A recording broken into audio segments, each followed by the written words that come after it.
Positibo ang provincial government ng Pangasinan sa magandang idudulot ng itatayong tourist rest area sa kanilang probinsya. Kaya hiling nila sa Department of Tourism magdagdag pa ng TRA sa lalawigan. Yan ang ulat ni Verna Beltran. Mas magandang karanasan ng mga biyahero at turista. Iyan ang isa sa mga tututukan ng provincial government para balik-balikan ang Pangasinan. Inaasahan kasing lalakas pa ang turismo ng lalawigan sa oras na matapos ang kauna-unahan nilang tourist rest area sa Capitol Beachfront sa bayan ng Lingayen.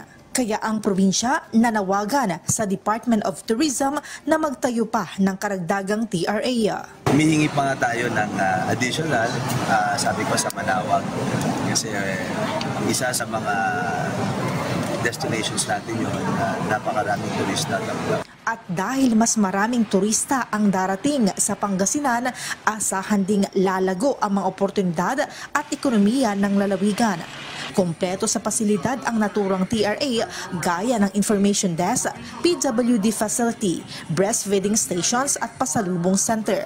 We are very grateful to the province of Pangasinan, led by Governor Ramon Huico, for providing the property for us to build the tourist rest area in partnership with DIET. Pinondohan ng 10 milyong piso ng Tourism Infrastructure and Enterprise Zone Authority o TIEZA ang naturang proyekto na inaasang matatapos ngayong taon.